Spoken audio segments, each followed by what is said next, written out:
संतांची जाऊनी थोर संतांचा महिमा आला बहुतांचे कामा कारे इंदता राणो राणी पुसा संतांची जाऊनी तुका म्हणे त्यांचे वारे देव तुमच्या स्मरणी स्मरे कारे ऐकता राणो राणी पुसा संतांची जाणो. प्रस्तुत कीर्तन रूपी सेवेकरता घेतलेला अभंग जगद्गुरु श्रीमंत तुकाराम महाराज यांचा आहे. आणि ते या अभंगाद्वारे भगवंताला काय प्रिय आहे ते सांगतात. आणि तीच गोष्ट आपण देवाला देऊ शकत नाही. भक्ती करायचं कार्य चालू आहे, पण देवाला नेमकं जे आवडतं ते आधी देऊ शकत नाही, म्हणून ती भक्ती सिद्ध होत नाही. पण सिद्धच करायची असेल, आयुष्याचं कल्याण करायचं असेल, ते जे महात्म्यांनी केलं तेच आपल्याला करावं लागेल. आणि हे सांगण्यासाठी समाजापर्यंत हा विषय घेऊन पोचवायचा आहे. म्हणून कीर्तन प्रवचनाची योजना आहे. कीर्तनासाठी अभंग घ्यायचा आहे, प्रवचनासाठी ओवी घ्यायची आहे. परंतु ते अनुभवाचं ज्ञान आहे, कारण साधू संतांनी स्वतः त्याचा अनुभव घेतलेला आहे. अनुभव आल्या ते या जगात येत असेल. आणि म्हणून देवाचा अनुभव घ्यायचा आहे, देव पाहायचं नाही. मग तो अनुभव कसा येतो, कोणाच्या मार्फत येतो, त्याचं साधन काय, त्याची अनुभूती काय येते, ती शास्त्रात कुठे लिहिलेली आहे, या सर्व प्रश्नांची उत्तरं आपण या अभंगाद्वारे पाहणार आहोत. आणि म्हणून त्या अभंगाचं निरूपण करण्यापूर्वी प्रथमतः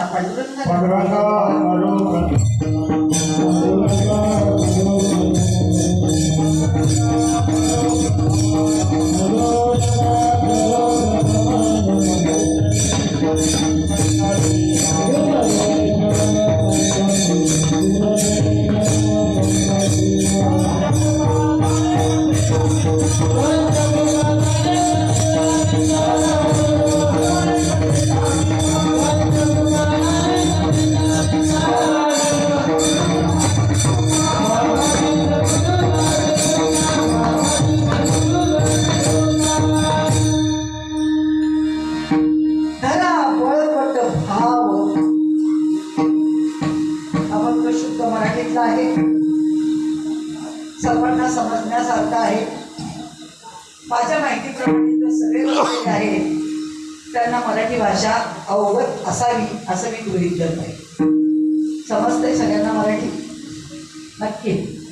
असे असं तर सांगा, म्हणजे इंग्रजीतून सांगायला. लोक आज म्हणतात मराठी कळतंय, पण कळतंय पण वळत नाही. माऊलींनी म्हटलं हे मराठीचे नवी ब्रह्मविद्येचा स्वाळ करी, आणि देणे घेणे सुखेची वरी होऊ दे या जगात.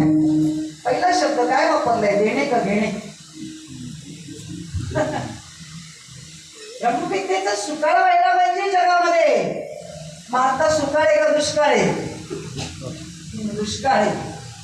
कीर्तनकारांची कमतरता नाही. पहिलीचे 50 कीर्तनकार आहे, त्यांनी ओळख कीर्तनकार आहे, भरपूर कीर्तनकार आहेत, परंतु ब्रह्मविद्येचा सुकाळ नाही.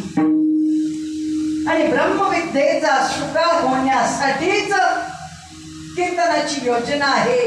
कारण कीर्तन चांग होय अंग अंग, रोम रोमात हरी भिनला पाहिजे. जर नुसतं गीता वाचताना आम्ही म्हणत असेल त्या ऋषीनाच्या रोम रोमात भगवंत होता, मग आमच्याकडे का होत नाहीये तसं? आम्ही ते साधन वापरत नाहीये, आम्ही त्या मार्गाने जात नाहीये, आणि म्हणून आम्हाला ती अनुभूती येत नाहीये. आजही ते ज्ञान जसं तसं आहे. चंद्र तोच आहे, सूर्य तोच आहे, वारा तोच आहे, गहू बाजरी तीच आहे, माणसं तीच आहेत, जनावर तीच आहेत, पशुपक्षी तीच आहेत. 9 महिन्यानंतर 9 महिने 9 दिवसानंतर मूळ जन्माला येत होतं, ती पण प्रक्रिया अजून आहे तशीच आहे. फॉरेनला गेलं तरी तीच आणि महाराष्ट्रात गेलं तरी तीच. बदल झालाय का कुठे? मग देवच का बदलला हे करून आम्हाला सज्जनांना कळेल ना. जर जगातलं काहीच बदललेलं नाहीये तर मग देव का बदलला? जगामध्ये अनेक संप्रदाय, अनेक पंथ, अनेक मार्ग तयार केले, आणि प्रत्येक माणूस त्या मार्गाने धावू लागला. कशासाठी? फक्त सुख मिळावं म्हणून, समाधान मिळावं म्हणून. हे सुख कोणाला नाही ना हो. एवढं करता ते पण सुख मिळायला तयार नाही. पहिल्यांदा सांगणारा सुखी नाही तर ऐकणारे काय सुखी होणार? तू मान दे, हा मान दे, समझ जे का बजा. सगळा आंधळ्यांचा बाजार, आंधळ दळतंय, पुत्र पीठ खातंय, धंदे चालू आहे, परंतु कोणालाही सुख आणि समाधान मिळायला तयार नाही. सुख ही वस्तू जितकी वेगळी आहे, पण आम्हाला सुखाची व्याख्या माहीत नाही, आणि म्हणून सुख कशाला म्हणतात हे न कळाल्यामुळे आम्ही दुःखाच्या मागे धावतो. कशाला म्हणायचे सुख? वस्तू खरेदी करणं, बंगला बांधणं, मुलबाळ होणं नाही. हे सगळं नाशिवंत, हे सगळं इथेच राहणार आहे, हा प्रत्येक कीर्तनकार सांगतोय, पण अंमलात मात्र आणत नाहीये. मग हे जे आहे, हा प्रपंच आहे, ते आपल्याला वाट्याला आलेलं वेदविहित कर्म आहे, ते कोणाच्याही बापाला चुकलेलं नाही. ते प्रत्येकाला करावंच लागणार आहे. देवांनी केलं, ब्राह्मणांनी केलं, संतांनी केलं, आणि आपल्यालाही करायचंच आहे. पण नेमकं काय करायचंय? सुख तर पाहिजे, पण पहिल्यांदा सुख कशाला म्हणतात हे कळून घ्यावं लागेल.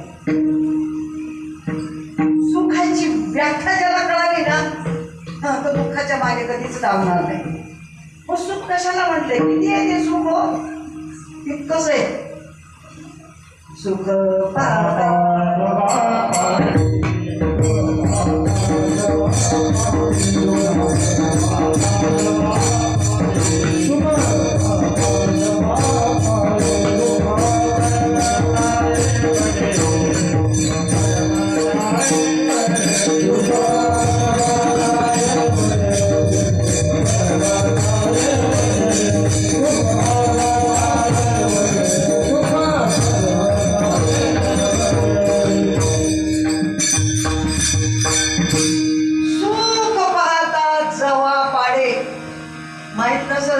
माहित करून घ्या. सुख केवढं आहे? फक्त जवसाच्या दाण्या इतकं. किती जणांना जवस माहिती ते माहित करून घ्या.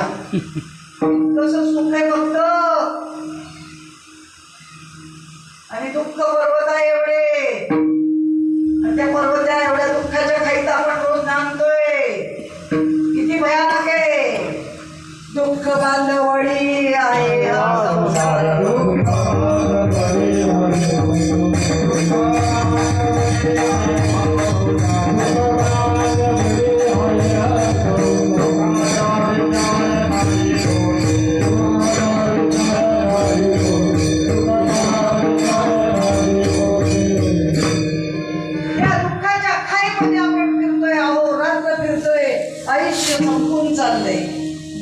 आम्ही प्रमाण देतोय रोज कीर्तनामध्ये.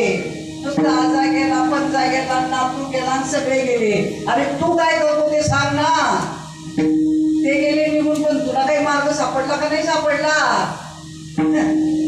अरे या गाडीवर उभा राहायला फार मोठी लायकी लागते, फार मोठी लायकी लागते. ही नारदाची गाडी आहे, गण्या मापेची नाही. उत्सुक कोणी उठावून कीर्तन करावी, प्रवचन करावं, ज्ञानेश्वरीची पारायण करावी, कथा सांगाव्यात. बाजार मांडलाय, बाजार. पोट भरायचा धंदा केलाय, पोट लागले पाठीशी, हिंडवी ते देशोदेश. याला आळा कोण घालणार? नाही घालू शकत. कारण सृष्टी एवढी मोठी आहे, एवढा मोठा हा माया बाजार आहे. पण त्या माया बाजारातून तुम्हाला बाहेर काढणारा महात्मा भेटला पाहिजे. मायावडी डाकिनी काटके कलेजा खाय, इतकी जबरदस्त माया आहे. आणि त्या मायेतनं जोपर्यंत आपण बाहेर निघणार नाही, तोपर्यंत या जीवाचं कल्याण होणार नाही. 84 लक्ष योनी, एक योनी, कोटी कोटीचा फेरा फिरत फिरत फिरत इथपर्यंत आलो. पण ते कीर्तनात ऐकलं नाही आपण. सगळ्या कीर्तनांमध्ये तेच सांगतात ते. पण तो जन्म मरणाचा फेरा चुकवण्यासाठी परमार्थ आहे. विषय आणि विषयाचं प्रयोजन.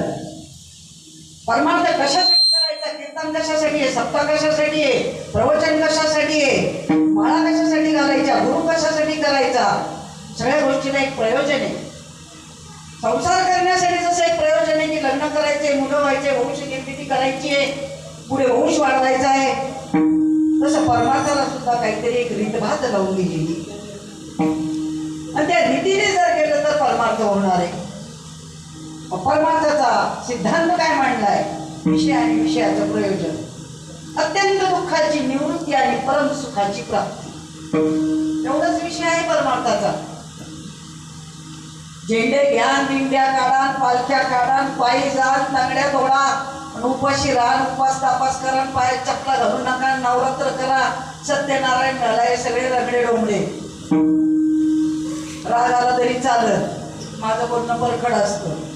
इसगावला किसगाव भिकाऱ्याला 40 गाव, नाही का? आम्ही तारगावचे पोट भरणारे कीर्तनकार नाहीये, बरं का? मग विचार करा, कोणत्या ज्ञानेश्वरीत लिहिले मला फक्त आणून दाखवा आणि 1,00,000 रुपये बक्षीस घेऊन जा. की ज्ञानेश्वरीमध्ये असं लिहिलेलं आहे की सत्यनारायण घाला, कोणच्या ओळीत लिहिलेलं दाखवा मला. कोणी पण आणून दाखवा, ज्ञानेश्वरीमध्ये पाहिजे बरं का मला. ते कथा कादंबऱ्यांमध्ये नाही चालणार. ज्ञानेश्वरीमध्ये पाहिजे की सत्यनारायण घाला असं लिहिलेलं आहे, वड पूजा असं लिहिलेलं आहे, संक्रांत पूजा असं लिहिलेलं आहे, व्रतवैकल्य करा असं लिहिलेलं आहे, पायात चपला घालू नका, नवरात्राचा कडकडीत उपवास करा असं लिहिलेलं आहे. कोणी पण आणून दाखवा जा. आहे लिहिलेलं? म्हणजे लिहिलेलं नाही ते आम्ही करतोय आणि जे करायला सांगितलं ते आम्ही करायला तयार नाही. काय लिहिलंय ज्ञानेश्वरीमध्ये? मागील मुमुक्ष जे होते तेही ऐशा जाणून माते, कर्मे केली समजते धनुर्धरा. अर्जुना, मागच्या सर्व जाणकार लोकांनी मला जाणून भक्ती केली. मला म्हणजे कोणाला? आता डोकं दुखत असेल तर तुम्ही काय म्हणता? माझं डोकं दुखतं, नाही काय म्हणतात? हात तुटला तर काय म्हणतात? माझा हात तुटला. पाय तुटला तर माझा पाय तुटला. माझा म्हणणारा कोणी तपासला का तरी? आपण म्हणतो का मी तुटलो, मी फुटलो? हा, म्हणतो का मी तुटलो? माझा पाय तुटला, माझा हात तुटला, माझं डोकं फुटलं. माझं म्हणणार आहे कोणीतरी क्ष, तो कुठे तेच आम्हाला माहित नाही. हा, आहे का माहीत झाला? पण हरिपाठ दोन पाहिजे बरं का. असा उड्या मारून मारून 2-2 तास हरिपाठ पाठ आहे, ज्ञानेश्वरी पाठ आहे, भागवत पाठ आहे. नवे नवे सोप्या शब्दात सांगितलं, शुद्ध मराठीत सांगितलं. तो जो म्हणणार आहे ना माझं डोकं दुखतो, तो कुठे आहे? तुझं आहे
तुझं संतांनी पटवून दिलेला आहे. एकदम धावतं सांगणार आहे मी, मला जास्त दृष्टांत सांगायला, गोष्टी सांगायला आवडत नाही. एक म्हातारी बाई असते, कपडे शिवत असते, कपडे शिवता शिवता तिची सुई खाली पडते. खाली पडल्यानंतर तिने भरपूर शोधलं पण तिला सुई काही सापडेना. सुई सापडेना म्हणून तिने काय केलं, बराच प्रयत्न केला, तोंडावर नको ते ह्याच्यात पाठीमागे. सुई सापडेना म्हणून तिने काय केलं, बरंच शोधलं आणि नंतर म्हणे आपल्या गल्लीमध्ये मोठा लाईट लावलेला आहे, तिथे जाऊन शोधू म्हणून तिथे जाऊन शोधायला गेली. तिथं पण सापडेना. मग तिने पाहिलं तिकडे बाहेर म्हणे म्युन्सिपाल्टीचा मोठा लाईट लावला असा फोकस, तिथे जाऊन शोधू म्हणे आपण. तिथं गेली, तिथं पण सापडेना. मग म्हणे आता गावामध्ये जे रस्त्यावरती लाईट लागलेले आहे तिथं जाऊन शोधू म्हणे आपण. तिथेही सापडेना. असं करता करता करता कुठल्या कुठे गेली तरी तिची सुई सापडेना. शेवटी एका सज्जनाने तिला विचारलं, आजी काय शोधता तुम्ही? आजींनी सांगितलं, सुई शोधते. कुठं हरवली? म्हणे घरात. कपडे शिवत होते आणि पडलेली लाईट गेली म्हणे. तुमची सुई घरात हरवली, मग इकडे कशाला शोधायला आल्या तुम्ही? मग कुठे शोधू म्हणे? घरात नाही सापडली म्हणून ह्या लाईट खाली त्या लाईट खाली गेले शोधायला. सुई सापडेल को? इतकं सोप्या शब्दात साधू संतांनी शिकवलंय. आपला देव हरवला इकडे, नामच चाललंय तांगड्या तोडत तिकडे. देव आहे देव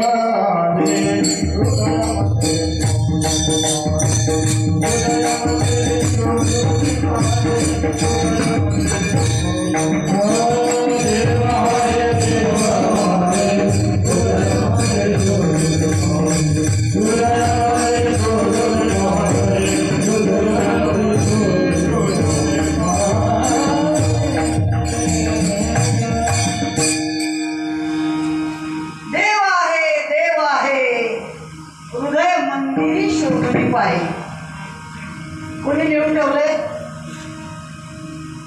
संत जनाबाई. शाळेत जात नव्हत्या, शिकलेल्या नव्हत्या. त्यांच्या काळात फॅन नव्हते, लाईट नव्हत्या, घरं नव्हते, टेबल खुर्च्या नव्हत्या, काही नव्हतं. नामदेव महाराजांच्या घरची कोणतरी 14 माणसांचं काम करणारी. आणि तिने लिहून ठेवावं. काय सांगतात त्या? देव आहे हृदय मंदिरी शोधून पाहे. मग पत्ता दिलाय ना तुम्हाला, आम्हाला पत्ता दिला त्याप्रमाणे आम्ही येऊन पोचलो का नाही पोचलो? पोचलो ना. बरोबर पण माणूस आणला घर दाखवायला, नाही का? मग तुम्हाला पण वाटायला शोधावं लागेल ना तिथपर्यंत येणारा. हा, आमचं चाललंय मनाचाच कारभार. आणि हरिपाठ म्हणतात म्हणून मार्गे गेला तो तेथे चिमुकला, हरिपाठी फिरवला तो धन्य सपाटा चालूच आहे. अरे जी जनाबाई सांगते की देव तुमच्याच हृदयामध्ये आहे, तुमचं सोडून द्यावं. जे ज्ञानी पंडित आहेत ना बाहेर धडपडतात येते. आगाढ ज्ञानी, प्रगाढ ज्ञानी, राष्ट्रीय कीर्तनकार, समाज प्रबोधनकार, कीर्तन केसरी, नाही का? किती रेट आहे माहिती का त्यांचा? तुम्हाला माहिती आहे का? सांगू? माहिती असेल ना? कोणाच्या तारखा घेऊन पाहिलं का नाही? एवढे कोणते कीर्तन करतात हे? अजून दुसरी नाही नसतील. फोन करून त्यांना विचारलं, आमच्या अशा एकेका गावाला तारीख पाहिजे. म्हटलं किती घेतात? काही नाही म्हणे, 30,000 घेऊ, 40,000 घेऊ. एवढं दुसरीतले पोरं. मग बाजार नाही म्हटलं तर काय झालं? हा, आई बापाला एक गोड लागतं. अभंग विक्रीसाठी आहे, धंदा मांडायचा आहे. असं अख्खा महाराष्ट्रभर तेच चाललेलं आहे. आणि आज आमच्यासारखे सुज्ञ डोळे झाकून बसलेले आहे, काहीच करायला तयार नाहीये. आज आपल्यासारख्या लोकांनी जर उठाव केला ना, महाराष्ट्राने जग हातरून जाईल. पण आपल्याला आपली किंमत कळत नाही की आपण किती मोठे आहोत ते. हा, अरे ज्याने सांगितलं तुका म्हणे सांग किती या तो भगवंताच्या मूर्ती. सदा त्या देवाची अनुभूती आणून देणारा महात्मा भेटलाय. अजून काय पाहिजे? काहीच करू शकत नाही आपण. आणि म्हणून ते न करणारे बरे काही वेळेला तसं वाटतं. ती जी जनाबाई सांगते की देव तुमच्याच हृदयामध्ये आहे, तिने स्वतः अनुभवला आणि लिहून ठेवला. तुम्हाला पत्ता सांगितला, त्या पत्त्याप्रमाणे जर तुम्ही गेला तर तुम्हाला जगातलं कुठलंही गाव सापडतं. मग देव जर हृदयामध्ये आहे हे जर सांगितल्यानंतर हृदय हा पत्ता दिलेला आहे. मग हृदय कुठं असतं? हृदय कुठं असतं? प्रत्येकाजवळ आहे ना. मुंगीपासून तर ब्रह्मदेवापर्यंत सगळ्यांच्या जवळ हृदय आहे. इथं बसलेल्यांच्या जवळ आहे का नाही? ज्याच्या जवळ नसतं त्याने हात वर करा. हृदय हृदय आहे ना? नाही का? तपासून बघा, हात ठेवून बघा आहे का नाही. दर वाजताय का नाही? कोणामुळे वाजता कळलं का? तो गेला नाही एकदा, मग रडायला सुरुवात होती. पण तोपर्यंत नाही सुचत तो. इतका सोपा पत्ता सांगितलाय. देव आहे हृदय मंदिरी शोधून पाहे. हृदय मंदिरात सांगितलंय. मग हृदय कुठे? शरीराच्या आत आहे का बाहेर आहे? आत आहे ना. हृदय शरीराच्या आत आहे. ए नरा आत बघ जरा, जीव हा खरा नव्हे ही माया, तू बुद्धी दर्पणी ब्रह्मदवीची छाया. काय स्वरूप आहे आपलं, कधी कळाली किंमत? मी काळा, मी गोरा, मी लहान, मी श्रीमंत, मी गरीब, मी झोपीत राहतो, मी बंगल्यात राहतो, हेच चाललंय आपलं. अरे तू कसा आहेस हे नको सांगू. हा वरचा आकार आणि रंग आहे, पण आतलं तत्व मात्र एकच आहे. हे जोपर्यंत आम्हाला कळत नाही तोपर्यंत परमार्थ करून काहीच उपयोग नाही. जा रोज म्हणतोय आम्ही, ज्ञान देवाप्रमाण आत्मा हा निदान, सर्वा घटी पूर्ण एक नाते. सर्वा घटी राम देहानेही एक, सूर्यप्रकाश कसं मुंगीपासून तर ब्रह्मदेवापर्यंत सर्वांच्या शरीरामध्ये जो आत्मा आहे तोच देव आहे. याच्यापेक्षा देव जगात कुठला नाही. जा तुमचा मसोबा, भैरोबा, खंडोबा, मासा आहे तो काही ते तुम्ही तयार केले. दगडाला शेंदूर फासला की देव तयार झाला. आपण जे नव्हते ऐकले ते आता ऐकायला मिळतात. त्याच्या पुढच्या पिढीला अजून ते ऐकायला मिळतील. तयार केलेले नकोय, ते तुमच्या मनाचे आहेत. मनाचे तयार केलेले देव तर आकाराचा अजिबात नाही. हरिपाठात रोज म्हणतात, काय म्हणतात? अव्यक्त निराकार नाही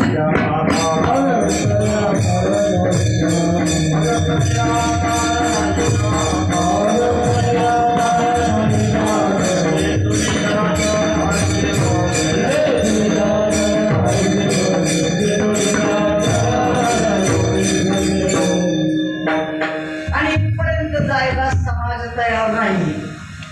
त्याला फक्त आकाराची पूजा करायला आवडते. आकार हा नाशिवंत आहे.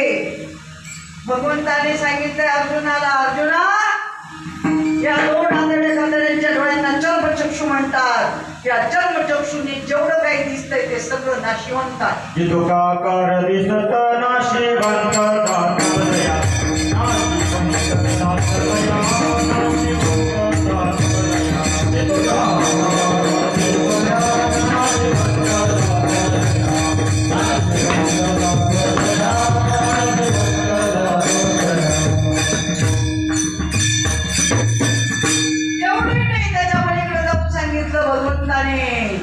भगवान वाच म्हटलेले विश्वास ठेवा. स्वतः भगवान श्रीकृष्ण सांगतात, अर्जुना तुझ्या समोर जो हा श्रीकृष्ण उभा आहे काळा गोरा, हा सुद्धा नाशिवंत आहे. बोला तरी अजून गीतान भागवत ज्ञानेश्वरांचा खान चाललेत नखरे. अजून एकाला अजून कळायला तयार नाही. जे भगवंत सांगतात की तुझ्या समोरचा हा श्रीकृष्ण सुद्धा नाशिवंत आहे, खरा भगवंत तुझ्या हृदयामध्ये आहे. युद्ध करणारा तू नाही, मारणारा तू नाही, मरणारा ते नाही, हे सगळं करणारा मी आहे. म्या बोले विड्या वेद बोले, म्या चालविता सूर्य चाले, म्या हलविता प्राणू हले, जगाशी चालविता मीची एक. झाडांची पानं कोणामुळे हलतात?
कीर्तनामध्ये हे प्रमाण घेतात, चालीमध्ये घेतात.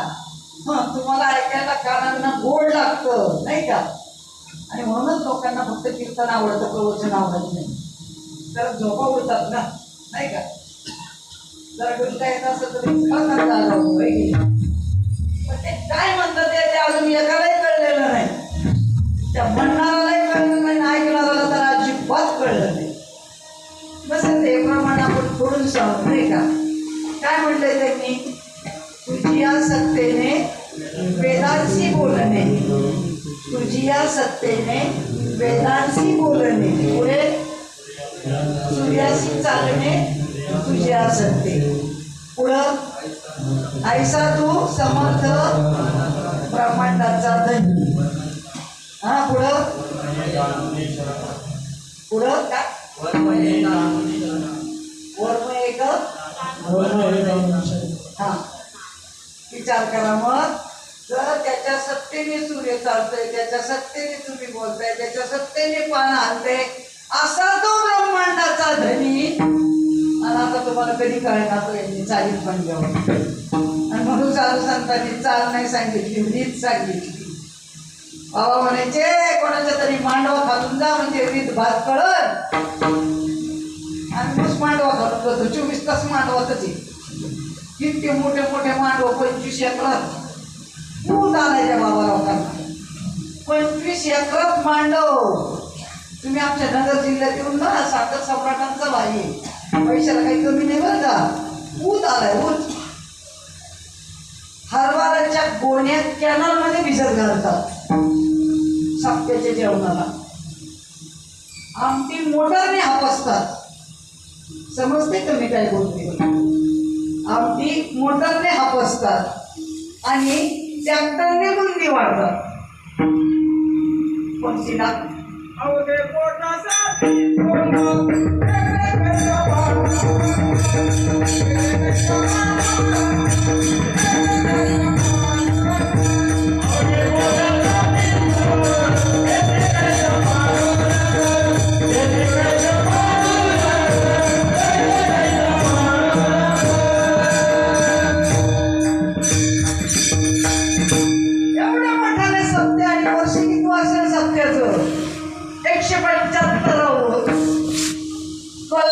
तेव्हापासून म्हणजे सप्ताह चालली. सगळे पांढरे बगळे असतात बरं का तिथं. पांढरे बगळे राहतात ना, पांढरे बगळे. एकाचही लग्न झालेलं नंतर मग मा एकाच्याही गळ्यात नसते. सगळे भामटे असतात. आणि अशा भामट्यांचे ते सप्ते असतात. कुठेही जा, बाजार लातूरला जा, ओतूरला जा, आळंदीला जा, पंढरपूरला जा, नाही तर आणखी तू येत जा. सगळा पगड्यांचा बाजार. आणि एवढी दुनियादारी करून एकाचा उद्धार होत नसेल तर तू करतो कशाला, करतो कशाला ते. साधू संतांनी सांगितले या जीवाच्या कल्याणासाठी, उद्धारासाठी परमार्थ आहे.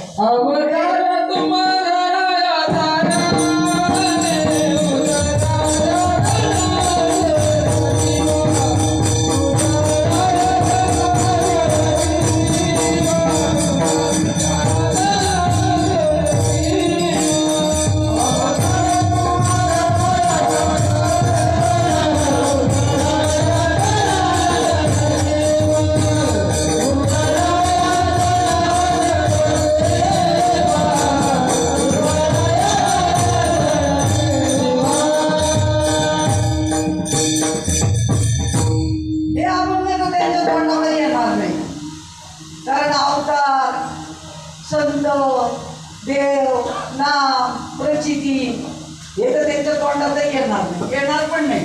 ते म्हणतात आता कुठं राहिले का, ते त्या काळात होऊन गेलं.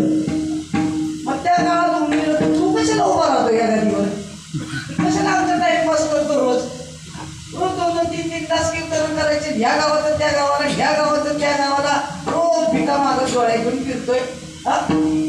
कधी बाबा द्यायचा तर शिल्लक नाही. मग नाही ना राहिलेला आता. मग ही उज्जतवारी करतो कशाला तू. पण पब्लिक विचारायला तयार नाहीये. पहिल्यांदा पब्लिकनी हुशार व्हायला पाहिजे बरं का. कारण पब्लिक ज्या दिवशी विचारत नाही महाराज लोकांना, तोपर्यंत हे चालूच राहणार. काय बाजार मांडला, एकाचाही उद्धार होऊ शकत नसेल, पहिल्यांदा महाराजाला देव माहित असेल तर किती अंधश्रद्धा आहे. हा? अरे ज्यांनी लग्न करावं आणि लग्न कशाला करतात हे जर माहित नसेल मग तो लग्न करतो कशाला? ते कसं कळतं सगळं एवढं लहान वयातच? हा? आणि परमार्थ कसा करायचा हे सांगणारालाच माहित नाहीये. माळ कशासाठी घालायची ही माहित नाहीये. देव कोणाला म्हणतात हे माहित नाहीये. संत कोणाला म्हणतात हे माहित नाहीये. श्रीपाद बाबांची कृपा. अरे ज्या महात्म्यांनी सांगावं संत कोणाला म्हणतात आमच्या सारख्यांना सुद्धा कळालेलं नव्हतं. आम्हालाही वाटायचं पांढरे कपडे घालणारे, गळ्यात माळा घालणारे, दिंड्या काढणारे, सप्ते घालणारे, कीर्तन प्रवचन करणारे लोक ज्यांच्या पाया पडतात त्यांना संत म्हणतात असं आम्हालाही वाटत होतं. संततेची संता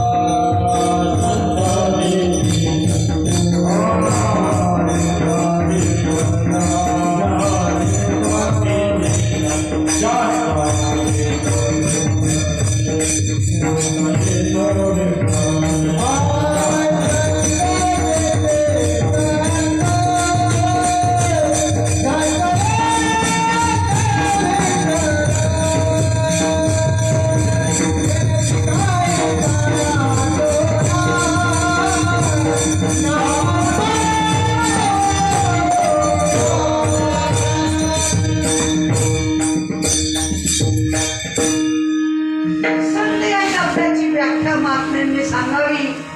संत ही पदवी ज्ञानाला आहे. डॉक्टर, वकील, इंजिनियर ही पदवी जशी ज्ञानाला आहे. मूळ लहान आहे तोपर्यंत त्याला कुठलीच पदवी नसते. पण त्यांनी MBBSचं ज्ञान ग्रहण केलं तर त्याला डॉक्टर म्हणतात. त्यांनी LLBचं ज्ञान ग्रहण केलं तर त्याला वकील म्हणतात. त्याला बी पेरायची अक्कल आली तर त्याला शेतकरी म्हणतात. मग पदवी ज्ञानाला आहे का माणसाला आहे? ज्ञानाला आहे.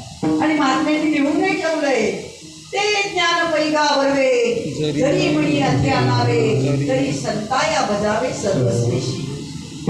असं जे एक विशेष ज्ञान आहे, व्याख्या नीट ऐका.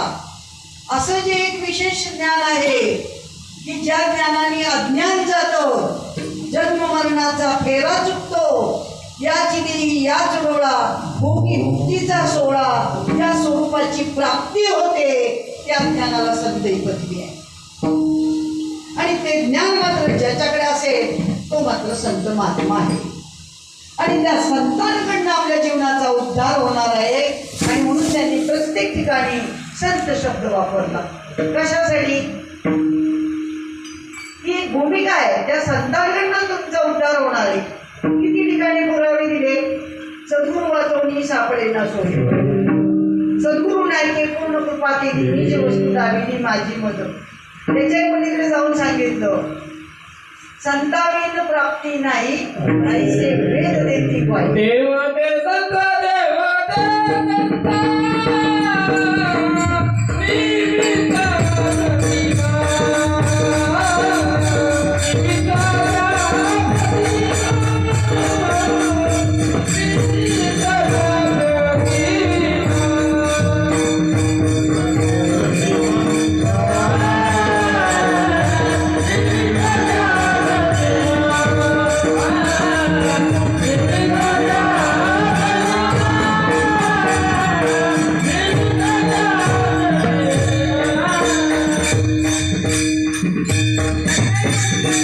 तुम्हाला पुरावा दिला की तुम्हाला भगवंत प्राप्ती करायची, पण ती कोणाकडनं होणार आहे? लगेच पुरावाही देऊन ठेवला. कुठल्या बाबतीत तुम्हाला अंग ठेवलेलं नाही. काय म्हणतात महाराज? हरी प्राप्तीसी उपाय धरावे कीर्तनकारांचे पाय,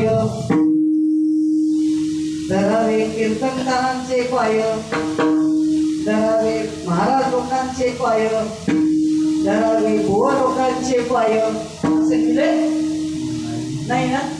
तर मग आम्ही तर त्यांच्याच नादी लागतोय. महाराज, गोवा, कीर्तनकार. हा, अरे काही पटायला पाहिजे की त्यांनी लिहिलंय धरावे संतांचे ते पाय. संतांचे पाय धरल्याशिवाय तुम्हाला स्वतःचा भगवंत सापडणार नाही. मग एवढं जागं केलंय, एवढा पत्ता दिलाय, प्रत्येक ठिकाणी मिळून पोहोचवलंय तुम्हाला, तरी सुद्धा मी जाण्याचा प्रयत्न करत नाही.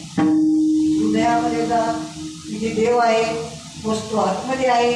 आत जाण्याचा मार्ग पाहिजे, बाहेरचे मार्ग नको आहे. मग आत जाण्याचा मार्ग संतांकडे आहे. संतांशिवाय हे ज्ञान तुम्हाला सापडणार नाही. संत कसा शोधायचा त्याच्याकडे हे ज्ञान असलं पाहिजे. तुम्ही विचारलं पाहिजे, बाबा आमच्या हृदयामध्ये देव आहे जर सगळेजण सांगतात ते, तर आमच्या हृदयातल्या भगवंताची आम्हाला भेट घालून देता का? आम्हाला बाकीचं काही नको, नुसतं सप्ते घाला, पंक्ती द्या, वर्गाने द्या, पाव द्या, फाडा, हेच धंदे चालले. दिंडीला चाललं तरी वर्षभर अगोदर तयारी. नाश्ता देणार का, चहा देणार का, जेवण देणार का, उतरायला आमची सोय करणार का, या चपात्या चालू आहेत, बाकी काहीच नाही. देव हा शब्द कुठंच ऐकायला येत नाही. मग जर देव नसेल तर हे राडगाडी करायची कशाला? तुम्ही सांगा, महिना 2 महिने सगळेजण पंढरपूरच्या वारीला पायी जातात, बरोबर आहे ना? ज्याला जायचं त्यांनी जा, ज्याच्या अंगात ताकद येते जाते, आहे की नाही? शास्त्रात तर कुठेही लिहिलेलं नाही. मी तुम्हाला सिद्ध करून दाखवायला तयार आहे. कुठली वारी करायला सांगितली आहे आणि आपण कुठली करतोय?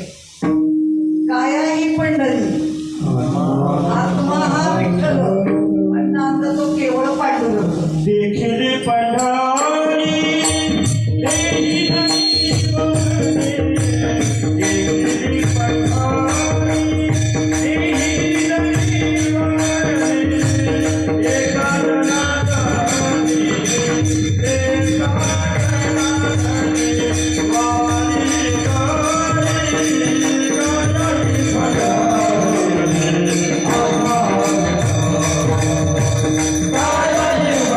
गणपती पंढरी सांगितली का पंढरपूर सांगितलं?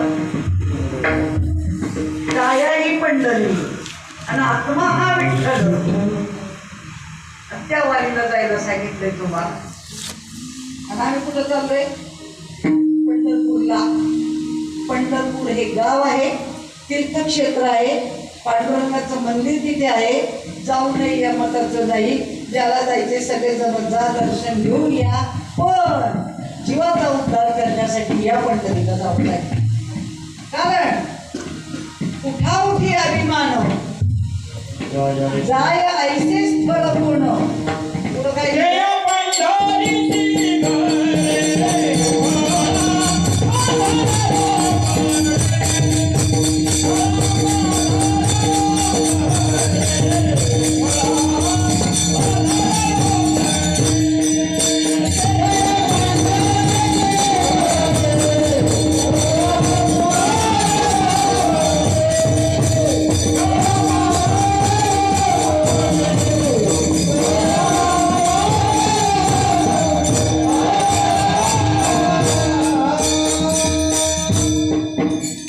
शरीरातला अहंकार अभिमान जाण्यासाठी इथे जायला सांगितले. स्वस्वरूपाची ओळख करून घ्यायला सांगितले. तोपर्यंत तो अभिमान जात नाही. तुम्ही जाण्याबद्दल वाद नाही. किती जरी गेलात तर किती जणांचा अभिमान गेलाय? नाही जाऊ शकत. अरे 2 महिने तांगड्या तोडत जातो, घरी आले की पुन्हा भांडणं सुरू होतात. पुन्हा जायचे ते, पुन्हा खाणं पिणं चालू झालं, पुन्हा सगळं जिंकलं तिथं चालू झालं. मग गेला कशाला? गेला कशाला? ते काय झालं सांगू का? तुझं पाहिजे, माझं पाहिजे की तू करायचं, तुझं पाहिजे की त्यांनी करायचं. हा सगळा उद्योग लागलाय लोकांना. हे रिकामटेकडे उद्योग लागले, इतके रिकामटेकडे उद्योग लागले. तू केलं म्हणजे मी केलंच पाहिजे. पण जायचं कशासाठी? किती जणांना कळालं? पंढरीशी जा रे आल्यानं संसारा, दिनाचा सोयरा. त्याच्या पलीकडे अजून सांगितलं, तरी सुखा लागी करशी तळमळ, पंढरीशी जाय. हा पट्ट्या कितीला गेला? तुम्ही कितीला गेले तुम्हीच तपासा. त्यांनी सांगितलं, तरी सुखा लागी करशी तळमळ, पंढरीशी जाय यज्ञनाथ. तुम्ही कितीला गेले तुम्ही मोजा, मी अजून एकदा गेले. जमतच नाही तर काय करणार? पंढरीशी जाय एक वेळ पंढरी शब्द वापरलाय, नीट ऐका. शास्त्र नेहमी ताऊस सुलाकून खायचंय. शास्त्र में तो बात है भक्ति के हाथ है, प्रेम बिन पाता नहीं लेकिन ब्रह्म तो सत्य है। ब्रह्म सत्य जगत मिथ्या आहे ना, मग मिथ्या जगाचा अनुभव येतोय, मग खऱ्या ब्रह्माचा अनुभव यायला नको का? येतो. खऱ्या ब्रह्माचा अनुभव घेण्यासाठीच परमार्थ करायचा आहे. आणि म्हणून तो फक्त साधू संतांनी सांगितलाय की कुठेही जाऊ नको बाबा रे, वस्तू तुझ्या जवळ आहे, परंतु तुझ्या जवळची वस्तू सापडण्यासाठी तुझं तुला काही सापडणार नाही, तो कोणाच्या तरी माध्यमातून जावं लागेल, कोणाचा तरी हात बोट पकडावं लागेल आणि त्यांच्या माध्यमातून तू जर गेला तर निश्चितपर्यंत पोहोचल्याशिवाय राहणार नाही. आणि म्हणून आपल्याला काय करावं लागेल? एकच करायचंय, संतावीन प्राप्ती नाही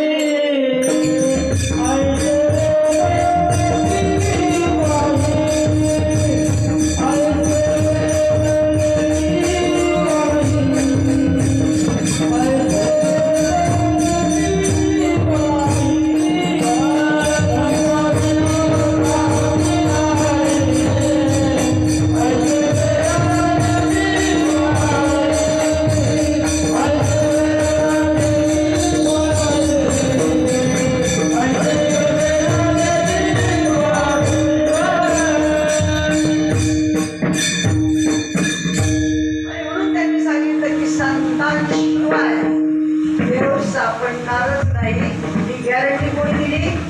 वेदांनी दिली आहे. वेदशास्त्र भरपूर लिहून ठेवले, पण वेद सुद्धा त्याचं वर्णन करून करून थकले. वेद चालू केला तो पुढे मौनावला, ते गुह्य तुझला प्राप्त कैसे. गुह्य शब्द वापरलाय, विचार करा. फार मोठ्या मोठ्या कीर्तनकारांशी चर्चा केली आहे, ज्ञानी पंडितांशी चर्चा केली आहे, आळंदी संस्थानात चर्चा केली आहे, प्रति महारथींशी चर्चा केली आहे. कोणालाही गुह्य शब्द माहित नाही. आम्हाला ते माहित नाही. आम्हाला फक्त उघडा मंत्र जाणा आणि रामकृष्ण हरी म्हणा, एवढंच माहिती आहे. उभ्या उभ्या काही लोक माळा घालतात, 200 लोकांना आता लोक काही ते माळाही घालत नाही, उघडा मंत्र देतात, म्हणा रामकृष्ण हरी, तुम्ही तुमच्या घरी ना आम्ही आमच्या घरी. बाबाई मोकळा, शिष्यही मोकळा, नाही का? मरोस्तोर दोघांची गाडी वेगळी होत नाही. मरोस्तोर नाही गुरु शिष्य परंपरा, नाही संप्रदाय, नाही अनुग्रह, नाही नाम, नाही प्रचिती, काहीच नाही. आणि इकडे म्हणतात संत सज्जनांनी घेतली प्रचिती, अशी मंदमती केवी तरे. अरे संतांनी प्रचिती घेतलेली आहे ना, मग तुम्हाला प्रचिती पाहिजे असेल तर कोणाकडे जावं लागेल? संतांकडे जावं लागेल. संतांकडे गेल्यानंतर त्या गुह्य ज्ञानाचा उपदेश होईल आणि मग तुम्हाला ती प्रचिती आल्याशिवाय राहणार नाही. मग गुह्य का म्हटले होते? ज्ञानेश्वरीमध्ये 9व्या अध्यायामध्ये म्हटलेले राजविद्या राजगुह्यम पवित्र मिदम उत्तमम. असं जे ज्ञान आहे ते सर्व राजांपेक्षा ज्ञानामध्ये श्रेष्ठ आहे, सर्व ज्ञानांचा राजा आहे. पण अर्जुना, मी माझी आई देवकी, वडील वसुदेव, भाऊ बलराम यांना सुद्धा हे ज्ञान सांगितलं नाही. कान देऊन ऐका, भगवंत सांगतात माझी आई देवकी, वडील वसुदेव, भाऊ बलराम यांना सुद्धा मी हे सांगितलं नाही. पण तू भक्त आणि सखा या नात्याने मला शरण आलेला आहे, म्हणून मी माझ्या अंतःकरणातील गुह्यातली गुह्य गोष्ट तुला सांगतोय. आणि हे ज्ञान ज्ञानेश्वरीमध्ये शब्द लिहिलेला आहे, तिकडे आमचं लक्ष नाही, मानायला तयार नाही. ते म्हणतात आम्ही असं कानात सांगत नाही, गुह्य माहीत नाही, मग सगळं चव्हाट्यावरच, नाही का? दिवसभर धंदा केला, दुकानामधला माल विकला, दुकानामध्ये सगळ्या वस्तू लावल्या बाहेर. आमच्या दुकानामध्ये काय आहे? मग आहे, बादली आहे, चेंडू आहे, बॉल आहे, बॅट आहे, सगळे दुकानामध्ये बाहेर लावले. दिवसभर धंदा केला, रात्री 11ला दुकान बंद केलं, पैसे मोजायला जो गल्ला आहे तो मोजायला सुरुवात केली. दार लावून घेतले का उघडे ठेवले? तुमच्याकडे कसं आहे? आमच्याकडे उघडेच चूक मोजतात. तेव्हा भावटांचा बाजार आहे. महिनाभर नोकरीला गेला, 30 तारखेपर्यंत, आणि 1 तारखेला पगार मिळाला, सगळ्या गावाला दाखवत आणला का तिच्यात आणला? हा? सगळे शेतकरी आहेत, शेतामध्ये बी पेरलं, वरून झाकलं का उघडं ठेवलं? आमच्याकडे उघडच ठेवलं.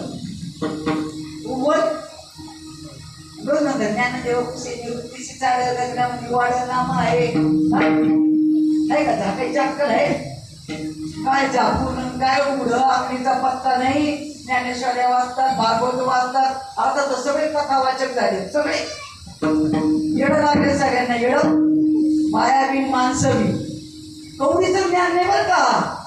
फक्त यांना नादी लावायचं. 10 दिवस मांडव घाला, फुटी घाला, 2 टाइम सडा रांगोळी करा, गावात तुपाची दिवे लावा, आमचा थाट करा, मोठं व्यासपीठ घाला, मस्तपैकी इंद्रायणी तांदळाचा, आंबेमोड तांदळाचा भात, गावात तुपाचा शिरा बुंदी, नाही का. बाबा असा मस्तपैकी व्यासपीठावर बसतो, काहीतरी इकडच्या तिकडच्या गप्पा सांगतो. निमुंडे आलं होतात बैल का बन का असे जोडून काढा वाजता थांबतात. हा, आणि ती वेळ येणार आहे, एवढं लक्षात घ्या. ती वेळ येणार आहे. कारण खूप माजलेत आता, इतके माजलेत का कुणी भागवत करावं का? अरे भागवत म्हणजे काय? जन्म मरणाचा फेरा चुकवण्यासाठी भागवत सांगितलं. यांच्या आता कथा चाललेत. वाजवणारा वाजवतोय, त्याने 4-5 ओळखे जमा करायचे, त्यांचा संच तयार करायचा की झाला आमचा ग्रुप तयार. किती घेणार भागवताचे? घेऊ 70,000, 80,000, 1,00,000. 10 दिवस पोट भरतंय ना चांगलं वरचेवर. हा, 10 दिवस पोट भरतंय, सडा रांगोळ्या मस्त थाट होतो, फॅन खाली राहायला मिळतं, AC बंगल्यामध्ये राहायला मिळतं. हा, लोक पाय चपतात, मजा करतात, पाया पडायला येतात. हा, कोणाचं लग्न लावून देतात, कोणाशी पण. ते खाताना असू नाही तर प्याताळा असू, नाही का. झाले राधाकृष्ण झाले, राम झाले, लक्ष्मण झाले. अरे कोणाला काय उपमा द्यायची तरी अक्कल पाहिजे ना. हा, बावटांचा बाजार झालाय अगदी. समाजाने विरोध केला पाहिजे. काय चाललंय स्वतः नुसतं नंदी मुळात चाललंय कथावाचक, त्यांचे चालले कपडे नंदी, रोज त्याच्या युट्यूबवर तेच चालले. आता तर महाराज लोक माजले, सगळ्यांनी संस्था काढल्या, नाही ते गलिच्छ व्यवहार चालले. पूर्वीच्या साधू संतांना संस्था होत्या गो, आम्ही तर कोणी संस्थेत शिकलेलो नाही. अनुग्रह घेतला, आज अनुग्रह, 8व्या दिवशी प्रबोध, 10व्या दिवशी प्रवचन, आणि महिन्यात कीर्तन, विषय संपला. अजून ज्ञानेश्वरी वाचली नाही, भागवत वाचलं नाही, कुठल्या पोथ्या वाचल्या नाही, आणि हरिपाठ तर येतच नाही. दास सर्वरोचा तोचे जाणे, तोचे जाणे, दास सर्वरोचा तोचे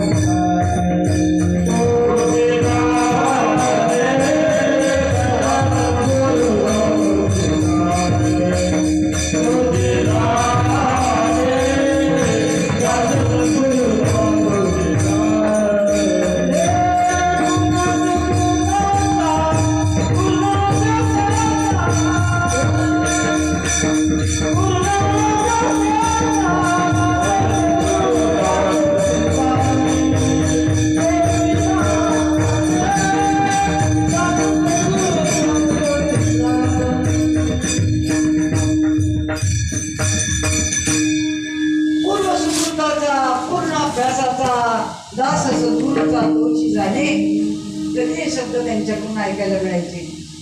आणि त्यांना एवढी मान्यता आहे समाजामध्ये, वाटकरी संप्रदाय. असे उठून विचारलं पाहिजे सगळ्यांनी. संप्रदाय दाखवा, गुरु शिष्य परंपरा दाखवा, अनाधिकारची परंपरा पाहिजे. गुरुचा गुरु, गुरुचा गुरु, गुरुचा गुरु, जिथून सृष्टी निर्माण झाली तिथपर्यंत पोहोचलेला पाहिजे. अनादि चैतन्याचे मूळ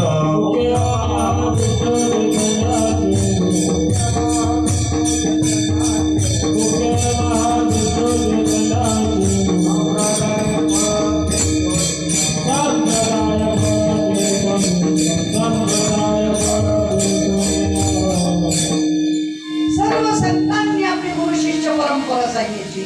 ज्ञानेश्वर महाराजांनी सांगितली, तुकाराम महाराजांनी सांगितली, नाथ महाराजांनी सांगितली, दत्तात्रयांनी सांगितली. मग आपल्याला नको का? त्यालाच तर संप्रदाय म्हणतात. संप्रदाय संप्रदाय म्हणजे आजच्या या संपर्क काळामध्ये भगवंताच्या नामाचं दायित्व केलं जातं, या नाव संप्रदाय. तो वारकरी संप्रदाय नाहीये, ती वारकरी शिक्षण संस्था आहे. तिथे फक्त कीर्तनकार घडवला जातो, तिथे कीर्तनकार घडवला जातो, अनादिकालचं तत्व दिलं जात नाही. ज्ञानेश्वरी भागवत ही तत्व प्रणाली आहे, फिलॉसॉफी आहे. तत्व कशाला म्हणतात? कारण ते नाम आहे, ते तत्वरूपी आहे. एक तत्व नाम दृढ धरी म्हणा, हरिसी करुणा एक तुझी. मग तत्व म्हणजे काय? अंगावरती कपडे आहेत, सगळ्यांच्या अंगावरती कपडे आहेत, स्वेटर, शर्ट, धोतर, उपन्न, फेटा, साडी सगळे. परंतु त्याचं मूळ अधिष्ठान कापूस आहे. आपण म्हणत नाही मी कापूस परिधान केला, त्याला आकार प्राप्त झाला म्हणून त्याला वेगळं नाव मिळालं आणि म्हणून आपण त्या नावाने त्याला संबोधतो. एकची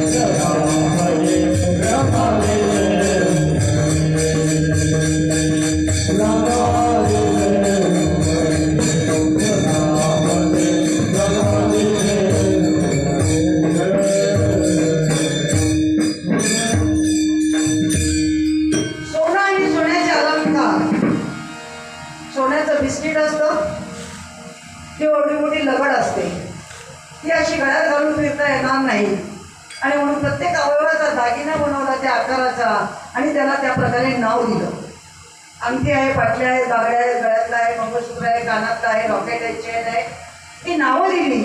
त्या नावाने तो दागिना ओळखला जातो कारण त्याला आकार प्राप्त झाला. परंतु ज्या वेळेला ते सगळे दागिने जर आपण उशीमध्ये टाकले आणि त्याचं सोन्याची दगड तयार झाली तर आता त्याला लॉकेट आरती बागड्या कोणी म्हणेल का? नाही म्हणणार, कारण आता आकार नाहीसा झालेला आहे. तसं माठ, गाडगे, मडके, विटा, भिंती हे सगळं मातीचं आहे, परंतु ते आकाराला आलं म्हणून त्याला ते नाव प्राप्त झालं. तुम्ही आपण सगळेजण आकाराला आलो, कुत्रे, डुकरं, मांजरं, झाडं, लता, वेली हे सगळं आकाराला आलं आणि म्हणून त्यांना ती नावं दिली गेली ओळखू येण्यासाठी. उपदर्या बाळकाशी नाव नाही तयापाशी, देवी त्या नावाने पोदे टोके. ब्रह्माचा आपण पिटावा, द्वैत तत्व तो भेटावा, ऐसा करुणामंत्र देखील वेदे बापे जेणे देखील राणा माझा ती कधी अविद्यावर्गाची रात्री माझी ओळखाया सुटी पूर्वी.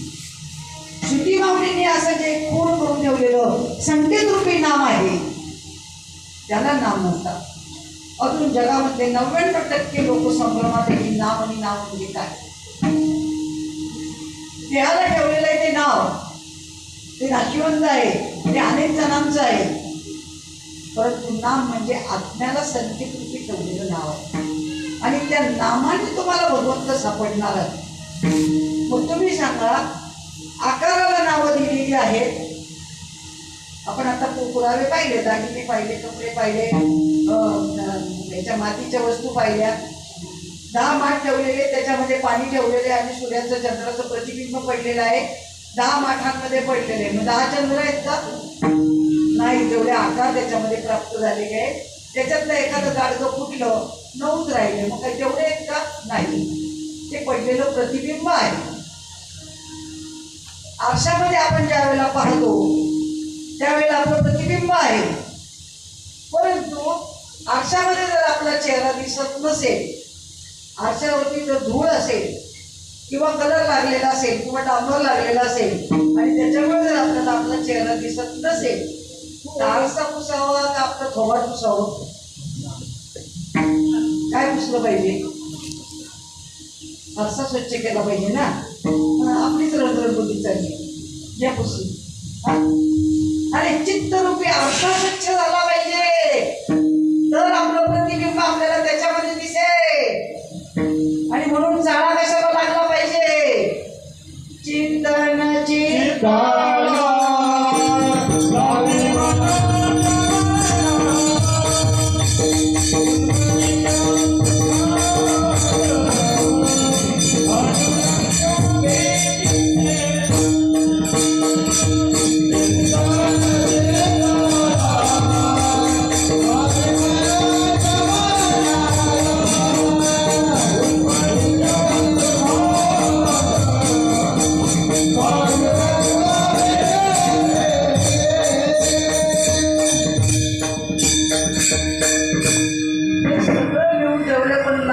डोक्यात बांधून ठेवायचं नाही का.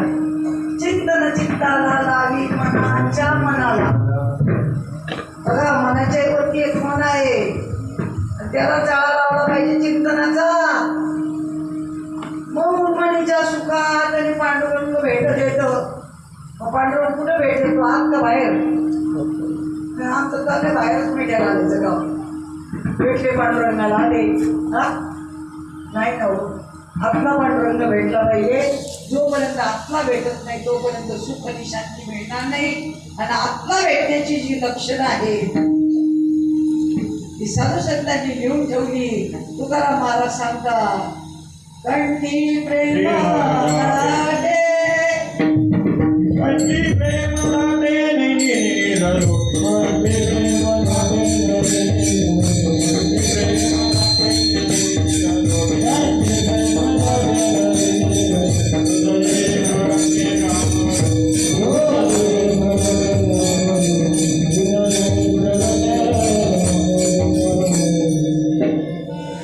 मग ही अवस्था कोणी सांगितली. तुकाराम महाराजांनी. कोणाची शरणागती गेल्यावर मिळाली. रस्त्यावरच्या कुठल्या बाबाचे पाय धरले नाही ना हो. अवताराला आलेला महात्मा विटेवरी ज्याची पावले समान तोची एक नामी चुक जातात. बाबाजी चैतन्यांचे पाय धरले मग त्यांना ती प्रचिती आली. नामदेव महाराजांनी सांगितली पुढं धर्म रोमांच नाही जवळ ठरे सजळ नेत्र झाले नाही जवळ तरी हरिभक्तीचे सुख कळले जे म्हणत ते घटिकेच बोलू बैल. नाथ महाराज सांगतात एका जनार्दनी ऐसे अष्टभाव उत्पन्न होता देव कृपा करी. तोपर्यंत देवाची कृपा होत नाही. सात्विका बरणे रोमाचे दाखणे, सात्विका बरणे रोमाचे दाखणे, सात्विका बरणे रोमाचे दाखणे, सात्विका बरणे रोमाचे दाखणे, राजे जीवन येऊलारे, राजे जीवन येऊलारे, राजे जीवन येऊलारे. ही स्थिती होते. तुकाराम महाराजांना झाली, ज्ञानेश्वर महाराजांना झाली, नाथ महाराजांना झाली, कौशल्या मातेला झाली. अजून लोक झोपेले रामनवमी नागनाथ जन्म साजरा करतात. आपण आपला अभ्यास वाढवला पाहिजे. ज्या वेळेला कौशल्या माता वशिष्ठांकडे जाते आणि अनुभव घेऊन येते नामदेव गाथ्यामध्ये अभंगय. त्यावेळेला घरी आल्यानंतर तिची अवस्था निर्माण होते. अष्टसात्विक भाव होतात. जमिनीवरती गडबडा लोळावी लागते आणि त्यावेळेला ती गर्भवती असते. कोण करीती बडबड होती बोलत, कौशल्या माता गरोदर असते आणि ती आल्यानंतर चिंतनाला बसते आणि जमिनीवरती गडबडा लोळायला लागते. दशरथ राजा घाबरतात. ते म्हणतात मी एवढा राजा ही माझी राणी हिला कोणी भूतांनी झपाटलं. आणि आपल्याला असंच म्हणता यांना कोणी भूतांनी झपाटलं नाही का. त्यांच्या अंगात येतंय घुमतंय नाही का. म्हणू द्या म्हणत असतील तर म्हणू द्या की त्यांचं अज्ञान आहे. त्यांचं अज्ञान दूर करणं आपलं काम आहे. आणि म्हणून आपण अनुभव घ्यायचा आहे. अनुभव आल्यानंतर जगाला सांगायचा आहे, पटवून द्यायचं आहे, पुरावे दाखवायचे. मग ज्या वेळेला कौशल्या माता गडबडात होते त्यावेळेला दशरथ राजा म्हणतो की कालपर्यंत चांगली होती आणि आता का मला अशी करायला लागली. तिला भूतानी पण चाडले का. तर त्याच्या लक्षात आलं की काल वशिष्ठांकडे जाऊन आली आणि तेव्हापासूनच असं करायला लागली. आणि म्हणून त्यांनी आपले सेवक पाठवले आणि वशिष्ठ ऋषींना बोलावून घेतलं. वशिष्ठ ऋषी आले आणि त्यांनी पाहिलं हे पुरावे सांगा जगाला. ज्या रामाची रामनवमी करणार आहेत त्या रामाच्या आईला ही स्थिती झालेली आहे. आणि त्यावेळेला वशिष्ठांनी पाहिलं की कौशल्या माता गडबडा होतीये, रडतीये. त्यावेळेला त्यांनी दशरथ राजाला सांगितलं घाबरू नका. काय झालं म्हणे हिला. म्हणे हिला काही भूतांनी पछाडलेलं नाही, काही झालेलं नाही. की रामरूप झालेली आहे. शब्द नीट आहे का. कौशल्या रामरूप झालेली आहे. आता आपण सगळेजण रामाची पूजा करतो. कोणत्या रामाची पूजा करतो. दाशरथी पुत्र रामाची नाही का. मग दाशरथी पुत्र रामाची पूजा करतो आणि तो मुलगा तर अजून कौशल्याच्या पोटी जन्माला आलेला नाहीये. अजून गर्भ वाढतोय, जन्माला पण आलेलं नाहीये, त्याचं बारसं पण झालेलं नाहीये, त्याला राम नाव पण ठेवलेलं नाहीये. मग ती कोणत्या रामात विलीन जाईल. विचारा एकेका कीर्तनकाराला. त्यांनी जर उत्तर दिलं ना मग आपली इस्टेट बाजू कोणाला त्या कीर्तनकाराला त्याने फक्त याचं उत्तर सांगायचं कोणत्या रामामध्ये विलीन झाली आत्मारामामध्ये ती विलीन झाली राम अजून जन्माला आलेला नव्हता आणि म्हणून तो अभक्त सांगतोय की परब्रह्म पूर्ण आले माझ्या घरी कपडे अंतरी झुपाचिया गर्दी बडबड होती बुद्धचेष्ट पाचार वैशिष्ट्या नव्हती मग त्या काळामध्ये लोक जर म्हणत होते हे अंगात येतंय धुमतंय भूतानी पछाडलंय मग आता म्हणले तर नवल काय गायनाचे उडे आपोली आचंदे गायनाचे उडे आपोली आचंदे गायनाचे उडे आपोली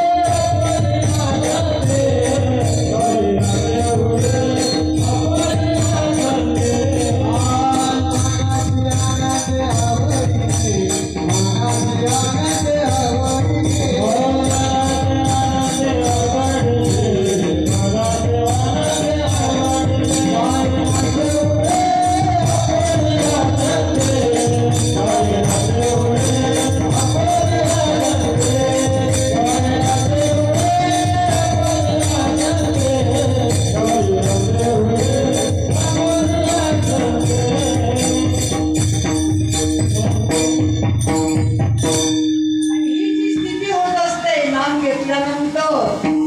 त्याचं वर्णन लिहितात महात्मे विमानाची दाढी पुष्पांचा वर्षाव स्वर्गावरी देव करीत आली कोणावर जो साधक चिंतनाला बसलेला असतो त्याला ते अष्टसात्विक भाव होत असतात त्यावेळेला स्वर्गातून पुष्पवृष्टी होत असते आणि त्यासाठी महात्मे पुन्हा आपल्याला पुरावा देतात काय म्हणतात या सुखा कारणे देव वेडावला या सुखा कारणे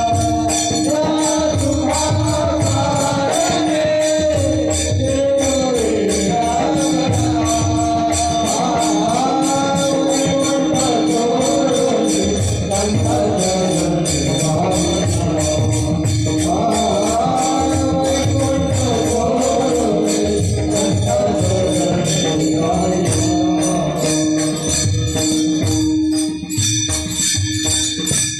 काय शब्द वापरला या सुखा कारणे आपला जो पहिला प्रश्न होता सुख कशाला म्हणतात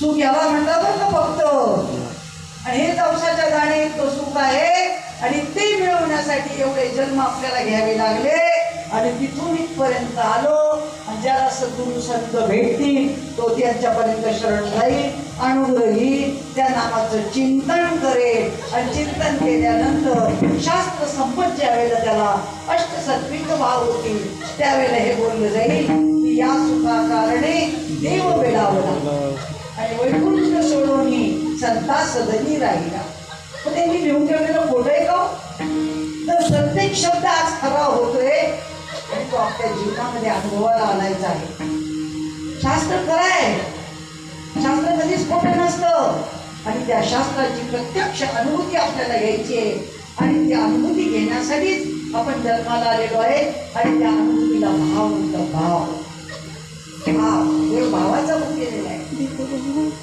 म्हणून म्हणजे धरा बळकट भाव आणि तुमचे जर निर्माण झाले असतील ना तर मरेपर्यंत त्याला विसरू नका ही फार मोठी देणगी आहे आपल्याला आलेला अनुभव आहे जगात दुसरं काही विसरलं तर चालेल पण याला विसरून चालणार नाही आपल्याला मूल झालेला आपण विसरतो नाही ना त्या प्रसव वेदना विसरतो नाही मग हा अनुभव सुद्धा जीवनामध्ये विसरून चालणार नाही पण आला तर ना आणि म्हणून या भावाला विसरून चालणार नाही हा असा बळकट पक्का धरायचा आहे शेवटच्या श्वासापर्यंत पक्का धरायचा आहे आणि देवाला फक्त भावच प्रिय आहे तुमचं काही नको तुमच्या बकऱ्या नको कोंबड्या नको पुरणाची पोळी नको श्रीखंड नको नैवेद्य नको पानफूल नको देवाला काही आवडत नाही देवाला फक्त तुमचा भाव पाहिजे आणि तुमचा भाव ज्या दिवशी तुम्ही समर्पित करता त्या दिवशी तुम्ही आणि देव वेगळेच नाही वस्तूच एक आहे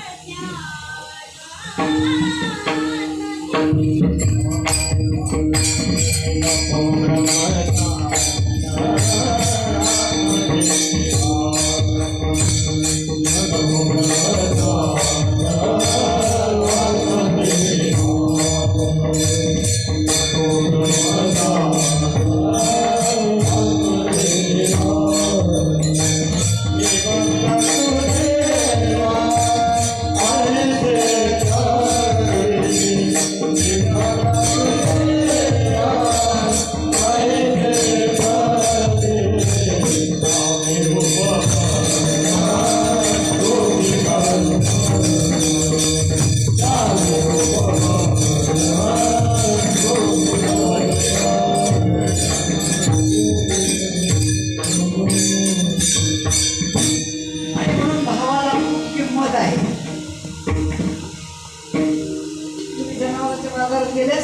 जरी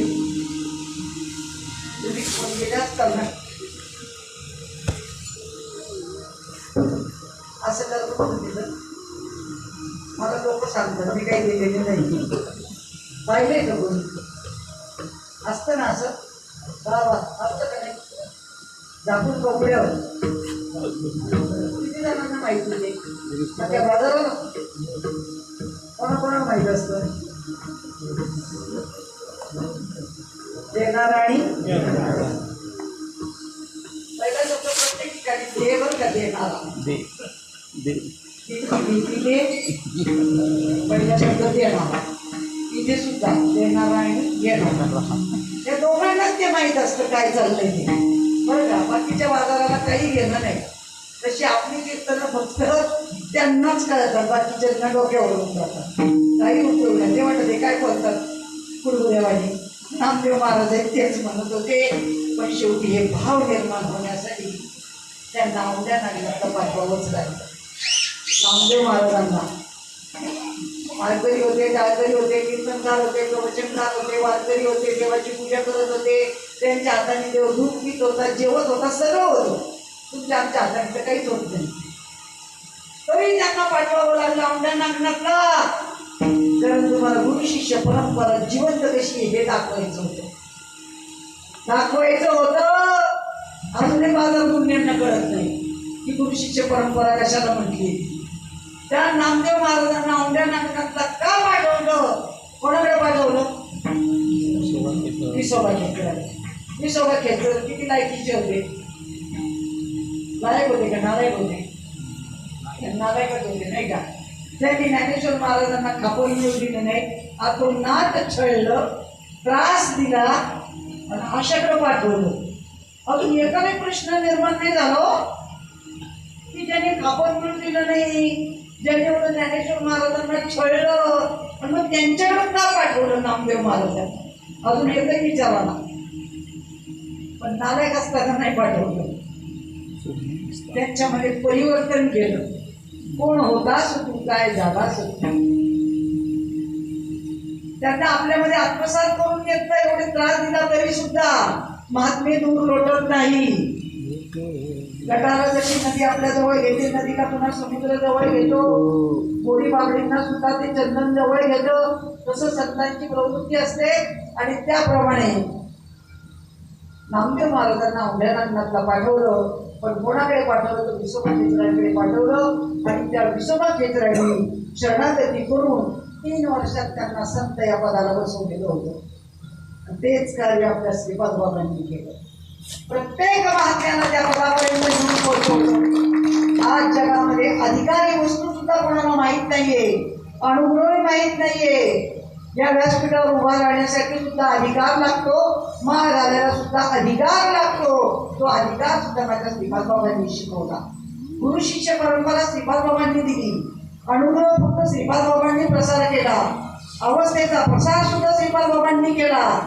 भरपूर होते सांगणारे आणि ऐकणारे परंतु कधी त्याची वाच्यता बाहेर लागली नाही आणि त्याचा प्रसार झाला नाही पण एवढं सगळं ते मोकळ्यावर जे केलं ते माझ्या श्रीपाद बाबांनी केलं आणि आज जनतेच्या घराघरामध्ये नेऊन डोंगरामध्ये जाऊन कड्या कपारामध्ये जाऊन ती ज्ञानेश्वरी नेऊन पोचवली ते अष्टसात्विक भावाची अनुभूती नेऊन पोचवली आणि दीनदलितांचा उद्धार केला आणि प्रत्येकाच्या जीवाचा उद्धार करून प्रत्येकाला त्या सिंहासनावर बसवला अशी आई पाहिजे फक्त म्हणायचं नाही नेपुराचे चित्त जाणे माऊलीचे चित्त अशी कनवळ्याची जाती करी लाभावी ना प्रीती कशाची मी अपेक्षा कधी केली नाही 10 वर्ष सहवासामध्ये राहिलो 1 सेकंद सुद्धा त्यांच्यापासून दूर राहिलो नाही पण कधी कशाची अपेक्षा केली नाही की मला हे पाहिजे मला असं पाहिजे आणि त्याच पद्धतीने आचार विचार आणि उच्चार ज्यांचे असतील तेच फक्त समजायचं बाबांच्या पोटचे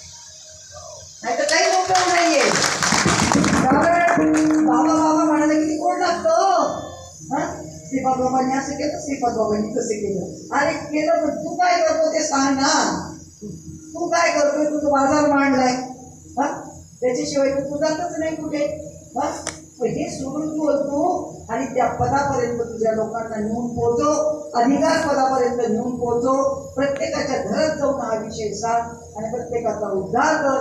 असा उद्धार त्या विसोबा क्षेत्राचा झाला आणि म्हणून नामदेव महाराजांना त्यांच्याकडे पाठवलं आणि मग नामदेव महाराजांचं परिवर्तन झालं. प्रत्येक महात्म्याला संतांकडे जावंच लागलं. प्रभू रामचंद्र वशिष्ठांकडे गेले, भगवान श्रीकृष्ण साधूबळीकडे गेले, दत्तात्रय महाराजांनी जीवनामध्ये 24 गुरु केले, तरी आत्मानुभूती आली नाही. शेवटी स्वतःचे वडील अतिऋषी यांच्याकडनं अनुभव घ्यावा लागला. शुभ याज्ञवल्क दत्तप्रतिमा मुनी हरिसिला म्हणून झाले. म्हणजे देवांना चुकलं नाही, संतांना चुकलं नाही, ते आपल्याला चुकेल का? नाही चुकणार. आणि म्हणून आपल्याला सुद्धा त्याच वाटेने जावं लागणार, तसाच परमार्थ करावा लागणार.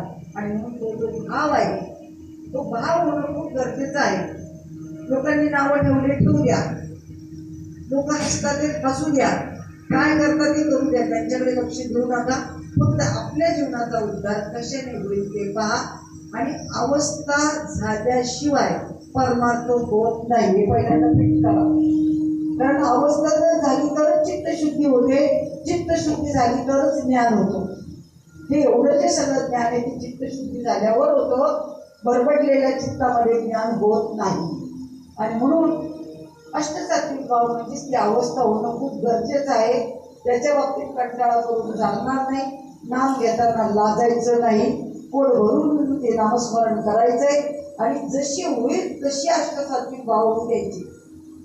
फार आधी तुम्ही उड्या मारायला लागले तरी चालतील, गडबडा लोळले तरी चालतील, धाय बोकलून रडले तरी चालतील, अन्नावरती रोमांच उभे राहिले तरी चालतील, कामाने सगळे कपडे ओले झाले तरी चालतील.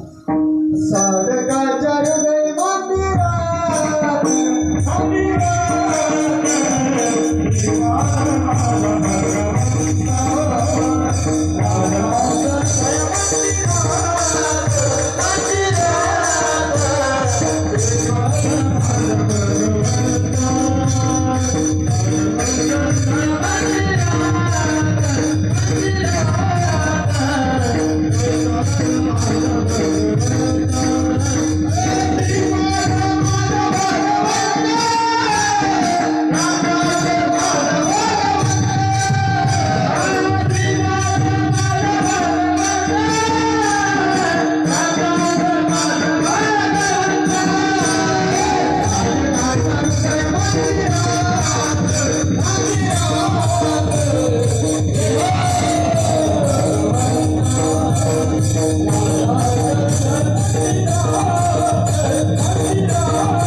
झाल्याशिवाय चित्तशुद्धी होत नाही. शरीरातला मूळ विषय आवरण निघून जात नाही आणि ते होणं खूप गरजेचं आहे. याच्यासाठीच पहिल्या अनुग्रहाच्या नामाची गरज आहे आणि ते झाल्यानंतर पुढचं जे आहे ते मात्र सततम कीर्तयंतो मा, शेवटच्या श्वासापर्यंत ते घ्यायचंय आणि ते नामस्मरण घेतल्यानंतरच आपल्या जीवनाचा उद्धार होणार आहे. आणि म्हणून सर्व साधू संतांनी, देवांनी संतांचाच आश्रय घेतला, त्यांची शरणागती केली. तोच विषय आपल्याला आत्मसात करून इतरांपुढे सुद्धा मांडायचा आहे. आणि भाव खूप महत्त्वाचा आहे. मग आता जो तुपाचा भाव आहे, गावरान तूप काय भाव आहे? 600 रुपये किलो, 700 रुपये किलो, नाही का? मग गावरान तूप नेमकं कशाला म्हटलेलं आहे? फक्त हात आणि नाक याच्यामधला जो अदृश्य सुवास आहे, नीट आहे का? हात आणि नाक याच्यामधला जो अदृश्य सुवास आहे त्याचा भाव 600 रुपये किलो. अदृश्य सुवासाचा तुमच्या इंद्रायणी तांदळाचा सुवास येतो ना, त्या सुवासाचा भाव 80 रुपये किलो. त्या वासावरून त्याला इंद्रायणी तांदूळ म्हणतात, बरोबर आहे ना? तांदूळ तर सगळेच आहेत, आहे की नाही? मग आणि म्हणून भाव प्रकट होणं खूप महत्त्वाचं आहे. भाव तुझी देव, भावे न भक्ती, भक्ती न मुक्ती, वळे शक्ती. किती जरी टिपक्या मारल्या, किती जरी कीर्तन प्रवचन केले, किती जरी सप्ते केले, किती जरी मी खूप मोठा आहे म्हटलं, किती जरी मोठे पोस्टर लावून घेतले, बाबांच्या भाषेत तर खूप खालच्या पातळीचं बोलायचे बाबा, नाही का? तू कसाही कीर्तन कर, पण तुला जर देवाचा अनुभव नसेल तर त्या सांगण्याला काहीही किंमत नाही. कुत्र विचारणार नाही. जा रस्त्याने काही कुत्रे कमी बोलतात का म्हणायची, नाही का? आणि म्हणून बाबांचं बोलणं खूप परखड होतं. बाबांसारखा महात्मा न होतो न भविष्य या पृथ्वी तलावरती कधीच अवताराला येऊ शकणार नाही, कधीच नाही. आणि असा महात्मा अवताराला आला आणि आपल्यासारख्यांच्या वाट्याला आला तर एवढं ज्ञान खुल्लम खुल्ला सांगणारा महात्माच कोणी नाही हो. अवताराला आला धर्मरक्षणाला,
आता लोकांना हे पाहिल्यानंतर वेगळं वाटतं. कसे म्हणायला लागले लोक.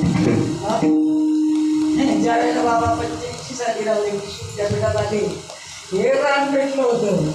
कोणता तरी बाबा येतो, त्याच्याकडे कोकणी विद्या आहे, तो बायांना वावरत करतो, नदीला होतो, काय काय बोलले. पण तरी सुद्धा आम्ही कोणाकडे लक्ष दिलं नाही. तुका म्हणे हास्यजन नाही कारण तरी काही आणि त्या ज्ञानाचा प्रसार जेवढा करता येईल तेवढा केला. महात्म्यांची कृपा, तुमच्यासाठ्यांचे आशीर्वाद हे भाव मात्र खूप महत्त्वाचे आहेत. आणि ते भाव सगळ्यांपर्यंत पोहोचवण्यासाठी ज्या काळामध्ये महात्म्यांनी हा अभंग लिहिला, नाही का? धरा बळकट भाव तुम्हापाशी आले देव गाडी एकदा जाणून आणि तुझ्या संतांशी जाऊन. अरे बाबांना तुम्ही संतांच्या जवळ बसा, त्यांना विचारा, निश्चित तुमच्यातला देव तुम्हाला सापडेल. एक नया पैसा सुद्धा खर्च करावा लागणार नाही. थोर संतांचा महिमा आला बहुतांचे कामा, मोठमोठ्या सर्व संतांना सुद्धा, ब्रह्मदेवाला सुद्धा संतांकडे जावं लागतं. ब्रह्मा उपदेशी स्त्री आहे, नाही का? सगळं शास्त्रामध्ये वर्णन आहे, त्याच्या बाहेर आपण काही सांगत नाही. आणि म्हणून जसंच्या तसं शास्त्र आपल्याकडे बाबांनी ठेवलेलं आहे. अशा माणसांचे अनंत उपकार आहेत आपल्यावरती. किती जरी काही केलं तरी आपण त्यांचे उपकार करू शकत नाही. आणि म्हणून म्हणतात की नदी जशी, बाबा सांगायचं दृष्टांत, समुद्राच्या पाण्याची वाफ होते, त्याचे ढग पडतात, त्याला हवा लागली, थंड हवा लागली की पाऊस पडतो, तो पाऊस तुमच्या आमच्यावरती उपकार करतो आणि ते नदी नाले वाहत जातात.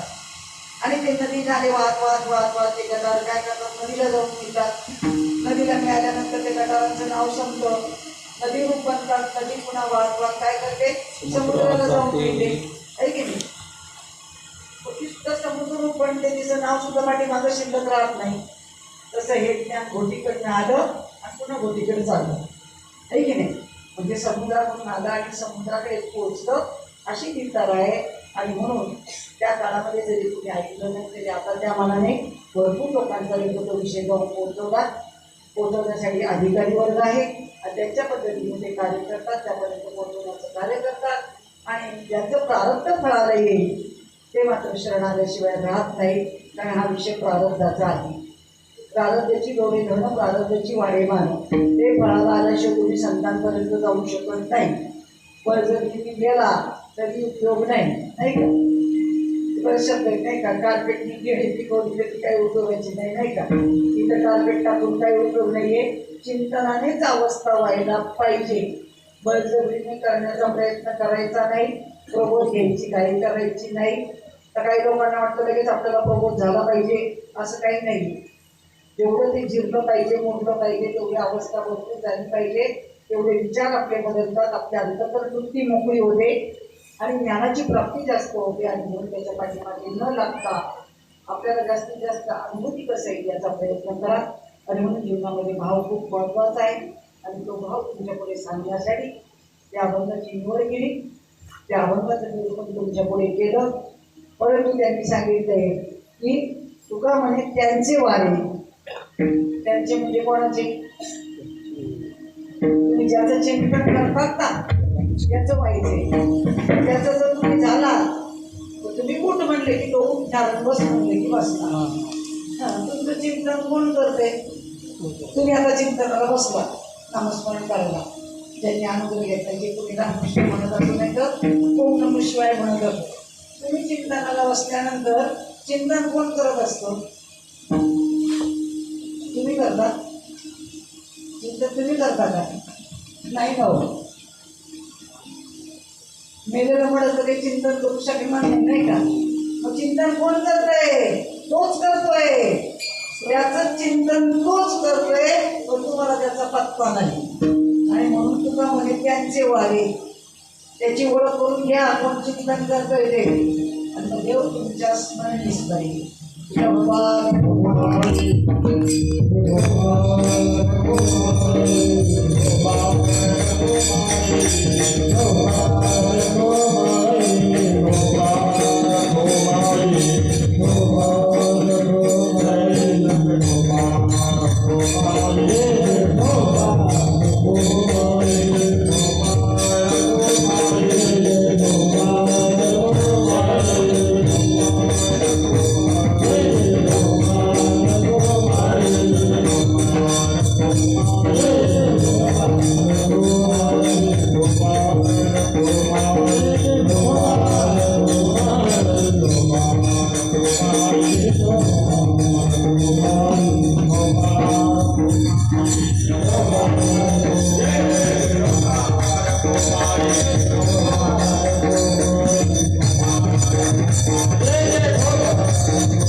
कशी आहे देव सारी इंटारानो राणी तुझा संतांशी जाऊन हो संतांचा महिमा आता बहुतांच्या कामा सारी इंटारानो राणी तुझा संतांशी जाऊन तुभा म्हणे त्यांचे वारे देव तुमच्या स्मरणीस करे. अभंगाचे निरूपण कथामध्ये दशक्तीप्रमाणे साधू संतांची कृपा तुमच्यासाठी आशीर्वाद म्हणून करता आधुनिक एक्सपर्ट कीर्तनकार नाही, प्रवचनकार नाही, कुठे मठ नाही, संस्था नाही, सामान्य दोळी, परंतु या बाबांची कृपा आणि म्हणून मी 2 शब्द बोलता येतात. तुमच्या गावावासियांनी आग्रह केला आणि म्हणून त्या निमित्ताने तुमच्यासारख्या सज्जनांच्या गाठी भेटी झाली.